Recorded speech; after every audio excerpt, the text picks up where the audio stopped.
Hello అండి, అందరికీ నమస్కారం. Welcome back to our channel. తల్లికి వందనం స్కీమ్కి సంబంధించి మనకు చూసుకున్నట్లయితే ఒక ప్రాసెస్ అనేది స్టార్ట్ కాబోతుందన్నమాట. సో గైస్, ఎవరికైతే అమౌంట్ పడలేదో, ఒకరికి పడి ఫ్యామిలీలో ఇంకొకరికి పడలేదో, ఎవరికైతే ఒక్క రూపాయి కూడా పడలేదో, ఎవరైతే ఉన్నారో ప్రతి ఒక్కరైతే ఈ ప్రాసెస్ అయితే కంప్లీట్ చేసుకోండి. ఎన్ని రోజులు ఉంటుంది అన్న దానిపైన అయితే క్లారిటీ అయితే లేదు, కానీ నెక్స్ట్ వీడియోలో మీకు అప్డేట్ ఇస్తా అని తెలిస్తే కానీ ఈ ప్రాసెస్ అనేది ఖచ్చితంగా వెంటనే సచివాలయాలకు అయితే వెళ్ళి మీరైతే కంప్లీట్ చేసుకొని ఈ ఫామ్ మీరైతే స్క్రీన్ మీద అయితే చూస్తున్నారు కదా. స్పెషల్గా చూసుకున్నట్లయితే తల్లికి వందనం స్కీమ్కి సంబంధించి అయితే రిలీజ్ చేయడం అయితే జరిగిందనమాట. గ్రీవెన్స్ అప్లికేషన్ ఫామ్ అని అయితే ఇందులో చూసుకున్నట్లయితే డీటెయిల్స్ అన్ని ఫిల్ చేసి సచివాలయం డీటెయిల్స్ సంబంధించి మీ సమస్య యొక్క పూర్తి వివరాలు, అంటే మీకు ఏంటి సమస్య ఉంది, మీకు తల్లికి వందనం స్కీమ్కి సంబంధించి హాఫ్ ఆఫ్ ది అమౌంట్ పడిందా, ఇంకా అమౌంట్ పడలేదా, అదైతే అక్కడ రాయాలి, ఇక్కడ చూపిస్తున్నా స్క్రీన్ మీద.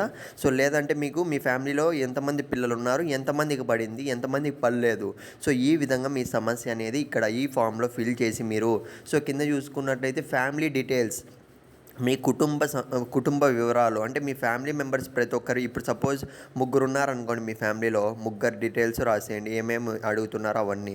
5 మంది ఉన్నారనుకోండి, 5 మంది రాయండి. 6 మంది ఉన్నారనుకోండి, 6 మంది డీటెయిల్స్ మొత్తం రాస్తేనే వాళ్ళైతే అర్థం చేసుకుంటారనమాట.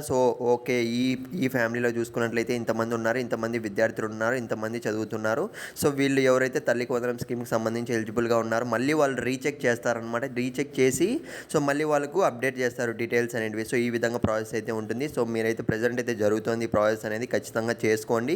వీడియో లైక్ చేయడం మర్చిపోకండి ఎందుకంటే మీకు ప్రతి ఒక్క అప్డేట్ అయితే ఇస్తూనే ఉన్నా కదా. ఇంకా ఎన్బిఎం సంబంధించి స్టేటస్ ఎవరైతే చెక్ చేసుకోలేదో వాళ్ళైతే లాస్ట్ వీడియోలో అయితే చేసి పెట్టాను, వెంటనే వెళ్ళి చెక్ చేసుకోండి. మీకు చిన్న డౌట్ ఉన్నా కానీ కింద కామెంట్ అయితే చేయండి. అందరూ ఖచ్చితంగా కంప్లీట్ చేసుకోండి.